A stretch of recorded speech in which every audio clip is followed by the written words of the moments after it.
Pengertian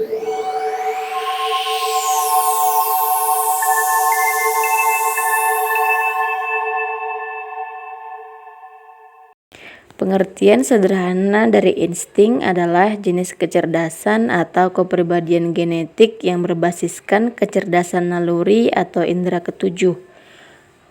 Proses kerja otak dari tipe insting dikemudikan secara otomatis karena tidak memiliki kemudi. Sistem operasi pada tipe insting berada di belahan otak tengah. Otak tengah menyangga keempat belahan otak sama baiknya. Jika otak tengah kuat, maka pada tingkat tertentu dapat membantu memperkuat keempat belahan otak lain, terutama karena otak tengah menjadi hubungan bagi keempat belahan otak lainnya, sehingga proses koordinasi, harmonisasi, dan keseimbangan otak dapat berjalan secara baik.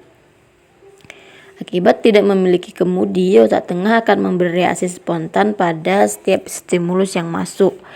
Meski syaraf terlebih dahulu tiba di otak tengah sebelum menyebar kepada empat belahan otak lainnya, namun bukan berarti keempat belahan otak tersebut tidak dilibatkan ketika otak tengah ingin merespon sesuatu.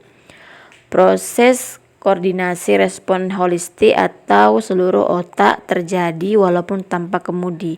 Hal tersebut ditunjukkan oleh kemampuan otak tengah yang merespon secara holistik pada setiap respon yang datang. Mesin kecerdasan insting sesungguhnya identik dengan refleks. Mereka memiliki refleks yang cepat. Refleks yang bersumber dari hasil pengolahan yang holistik ini membuat tipe insting dalam kesehariannya mudah beradaptasi. Tipe ini seperti dapat mengakses sama baiknya kepada empat belahan otak lainnya. Bahkan secara fisik pun tipe insting memiliki kemampuan adaptasi fisik yang baik terhadap lingkungan. Pada cuaca lingkungan dan mental seperti tipe sensing misalnya, ia akan menyesuaikan seperti tipe sensing juga. Demikian seterusnya dengan ketiga belahan otak lainnya. Tipe insting umumnya memiliki bentuk badan yang datar, ditandai dengan garis bahu yang lurus rata ke samping. Dengan bentuk badan yang datar ditambah leher yang pendek dengan posisi otak tengah yang paling dekat dengan tulang belakang, serta pada saat yang sama otak tengah tersebut menyangga keempat belahan otak sama baiknya, maka hal tersebut menjadikan tipe ini mempunyai fungsi tubuh yang serba bisa. Fungsi keserbabisaan dari tipe ini yang digabung dengan kekuatan refleks membuat tipe insting seolah-olah akan survive diletakkan di lingkungan seperti apapun atau diterjunkan pada profesi apapun. Sebagai pribadi yang utuh, tipe insting memiliki sisi diametral seperti spiritualis yang hebat, namun juga individu yang galak dan temperamental. Nalurinya tajam dan pandai meramal, namun peragu dan tidak punya prinsip. Isi kepala lengkap sebagai generalis, namun membuatnya tanggung tidak tuntas. Selalu ingin tenang dan bahagia, tapi kurang asertif. Selain itu, tipe ini sangat responsif, cepat, dan komprehensif. Akan tetapi dalam kontekstualitas sebatas ad hoc dan kurang jangka panjang, jujur dan polos, namun seringkali naif. Oleh karena itu, tipe ini perlu waspada dengan kelemahannya dan berusaha mengeksploitasi kelebihannya. Biasanya jika kelebihannya bergerak membaik, maka otomatis kelemahan dari tipe ini akan tertutup dengan sendirinya. Insting juga berperilaku seimbang, kemudian mengkompromikan, ingin tenang tanpa konflik, cari aman, cinta damai, punya banyak referensi, sumber daya, dan akses karena serba bisa, lalu sederhana dan pragmatis, mudah memaafkan, sibuk, tidak bisa diam, terpakai dan sangat diandalkan, mengalir raja, kemudian beradaptasi dengan baik, lalu halus tanpa konflik, mampu menengahi atau sebagai mediator. Insting juga memiliki kekhasan, yaitu dalam hal kemampuan berkorban bagi kepentingan yang lebih besar melebihi mesin kecerdasan yang lainnya. Kelebihan ini dapat disepadankan dengan kecerdasan berkorban atau disebut dengan altruist quotient. Jika tipe ini bisa bekerja secara tenang dan damai, maka salah satu kemampuannya yang lain akan perform, yaitu memiliki mata ketiga dalam melihat terhadap setiap peristiwa. Hasil pengamatan mata ketiga tersebut dapat melihat hikmah yang tersembunyi di balik setiap kejadian, dapat memaknai secara spiritual terhadap setiap kejadian, atau memperoleh informasi penting dari indera ketujuh atau naluri dari tipe insting ini. Dalam hal pengelolaan keuangan, tipe insting merasa sedih jika tidak bisa menolong orang lain. Tabiat tipe ini terhadap uang adalah selalu ingin menolong orang. Akibatnya, uang habis bukan untuk diri sendiri, melainkan untuk menolong orang lain. Chemistry alamiah dari tipe insting adalah selalu ingin bahagia.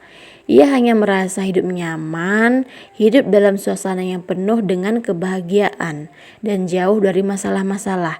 Jika kebahagiaan itu berhasil didapatkannya, maka tipe ini mulai berperan untuk memultitaskingkan pengabdiannya. Namun sebaliknya, tipe insting tidak akan bahagia jika ia tidak memiliki peran apa-apa. Keberhasilan hidup dari tipe ini ditandai dengan keberperanannya dalam memaknai dan berbagi terhadap sesama. Hal itu jugalah yang menjadi sumber kebahagiaan dari tipe ini.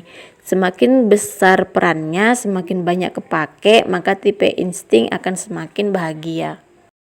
Faktor serba bisa dan daya adaptasi fisik serta kecerdasan yang tinggi menyebabkan panggilan jiwa dari tipe insting selalu ingin berperan dan bermitra bagi tipe lainnya.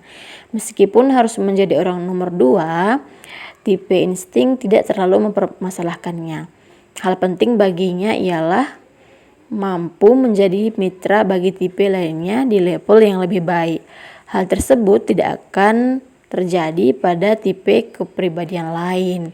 Keempat tipe lainnya selalu ingin menjadi nomor 1 dalam setiap kemitraan.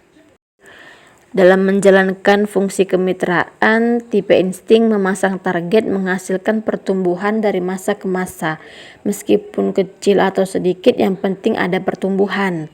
Sebenarnya tipe ini tidak suka dengan langkah-langkah revolusioner, karena hanya akan meningkatkan suhu kerja yang akan membuat suasana menjadi tegang. Tipe insting menyukai suasana damai dan tentram tanpa konflik.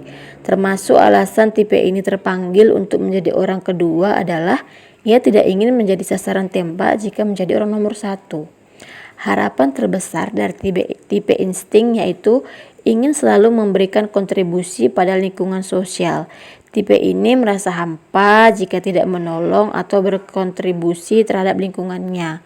Hal yang paling menyakitkan bagi tipe insting adalah ketika ia ditolak oleh lingkungannya. Kemampuan adaptasi dari tipe ini membawanya untuk berkontribusi lebih banyak kepada lingkungannya. Ketulusan dari tipe insting selalu ingin menolong dan berkontribusi, membuat pihak lain secara cepat memberikan merek sesuai dengan tingkat keberperanannya yang tinggi. Tipe ini menyadari bahwa jika tidak berperan di mana-mana, ia akan kehilangan makna hidupnya. Kuantitas berperan dari tipe ini cukup tinggi. Tipe ini seolah-olah tertarik ke sana kemari oleh lingkungannya. Di balik kuantitas keberperanan yang tinggi, tantangan bagi tipe insting agar semua peranan tersebut dapat ditangani dengan baik sehingga kualitas keberperanannya juga tinggi. Merek diri tipe insting akan terangkat jika kuantitas dan kualitas keberperanan semuanya itu tinggi. Proses belajar pada tipe insting sangat berbeda dari jenis mesin kecerdasan yang lainnya. Tipe kepribadian yang lain cenderung induktif proses belajarnya, berangkat dari detail kemudian disimpulkan secara umum. Sedangkan pada insting cenderung menggunakan pola belajar deduktif, ketahui dulu kesimpulan baru kemudian diteruskan pada rincian. Oleh karena itu, pada setiap buku yang dibaca, tipe ini selalu merangkai dulu, lalu mencari kesimpulan, baru kemudian diuraikannya secara detail. Sambil belajar, tipe insting dapat dibantu dengan suasana yang damai dan tentram dengan dukungan musik atau latar yang lembut. Cara membangkitkan motivasi dari tipe insting adalah dengan jalan menghilangkan segala macam tekanan yang menimpanya. Selesaikan satu persatu hingga akhirnya tipe ini merasa lega dan tidak punya lagi trauma masa lalu. Setelah itu baru membimbing tipe ini dengan pendekatan scaffolding, dibimbing dari dekat supaya bisa naik tangga satu persatu. Pada pemilihan sekolah atau profesi, ada kata kunci yang harus dipertimbangkan, yaitu hasil rangkaian atau gabungan dari berbagai disiplin ilmu dan profesi. Memerlukan reaksi spontan, hasil refleks yang cepat, mengandung unsur-unsur berkorban untuk kepentingan yang lebih besar, serta bekerja secara otomatis tanpa perlu dipikir ulang. Dengan demikian, tipe ini lebih cenderung sesuai dengan bidang-bidang kemanusiaan. Ya, bisa dipertimbangkan pada pilihan musik, jasa, kulineri, agama, budaya. Selanjutnya, profesi pembalap juga bisa, entertainer, agamawan, aktivis, musik, chef, jurnalis, pengetahuan umum, birokrat, pelayan masyarakat, mediator, tangan kanan semua posisi dan semua industri, kemudian kolumnis, generalis, presenter serba bisa, atlet serba bisa, dan lain-lain. Di masa kemudian pilihan profesi akan semakin beragam ya. Namun jika ingin memilih profesi untuk insting itu pertimbangkan 4 kata kuncinya tadi, yaitu merangkai, refleks, berkorban, dan otomatis. Ya, demikian penjelasan tentang insting. Terima kasih.